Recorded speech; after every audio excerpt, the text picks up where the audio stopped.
From the KATC Weather Lab, here's Rob's forecast.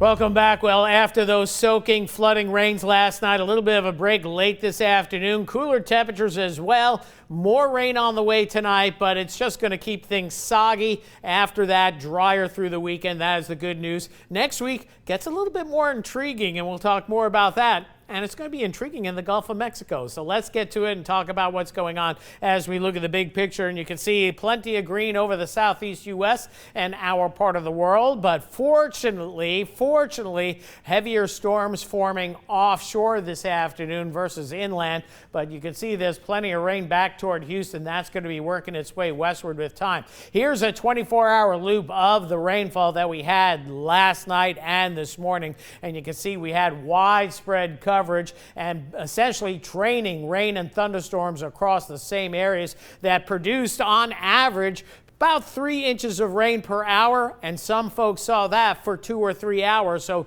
the rainfall totals were way up there with this system. Notice, though, things quieting down during the course of this afternoon. We'll get to the current radar in a bit. So here's the rain totals across the area, and this is where we had our stripe of very heavy rainfall in spots. These are Doppler estimates, mind you, but some of the ground truths have been coming in very close to this. In fact, the rain gauge readings are higher than the Doppler readings, but upwards of 15 inches of rain falling in portions of the Cameron Marsh, 8.7 inches as you get up toward right along the Calcasieu-Cameron Parish border where people live. And unfortunately, there was a stripe of 4 to 6 inches of rain across many portions of Acadiana, getting into Acadia Parish, northern Vermilion Parish, into western Lafayette Parish. I had about 4 inches in the bucket on the south side of town at my house.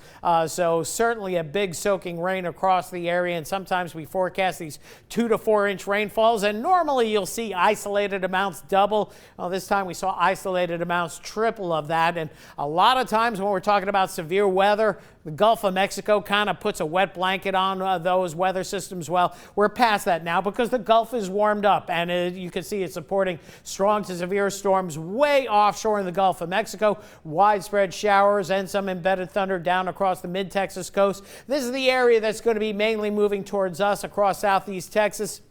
So periods of rain, some embedded thunder later tonight, but we're not expecting the big rain totals. On Power Doppler 3, as we dial in locally, it is pretty quiet. We are seeing some light shower activity across northeastern St. Landry Parish, and then we get up into Voiles Parish. Still some light to moderate rains, Marksville on over to Simmsport, but more rains on the way, and that's going to be later on tonight. So the National Weather Service is maintaining the flood watch through tomorrow morning, but that's just because any rains over an inch could be problematic. We're not expecting that, but we're erring on the side of caution. And then you see the flood warnings for all the rivers locally. The Vermilion high at 11.5 feet or so. That's going to gradually come down just close to boating traffic. We're not expecting any more flooding, but the high water out there stays with us. And as we take a look, here's the latest graph model. Just came in between about 5 after the top of the hour and now, showing the threat of some locally heavier rains possible down across the coastal parishes, but they won't last long.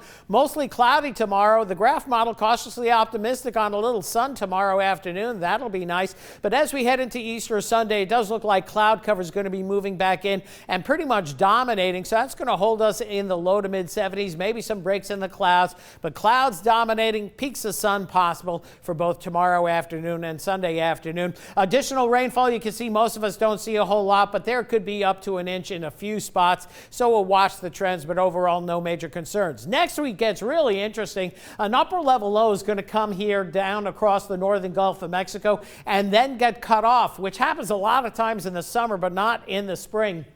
And what that's going to do, it's going to induce low pressure out in the Gulf of Mexico. Now, this is not going to be a tropical storm nor anything big, but it could mess up our forecast come mid to late next week. We'll see how it plays out. I think most of the weather with that system stays offshore. So temperatures hold upper 50s to lower 60s overnight tonight, and will favor lower 70s for your high tomorrow. So overnight tonight, About 59 the low. A few rumbles of thunder with more showers likely. We'll keep rain chances in the 80% range. Then for tomorrow, showers ending first thing in the morning, then a mostly cloudy, seasonably cool day. 73 the projected high with light north winds. So quieting down with plenty of clouds as we head into the weekend. Few showers early next week, maybe toward the end of next week, but we're not factoring in any system in the Gulf for right now.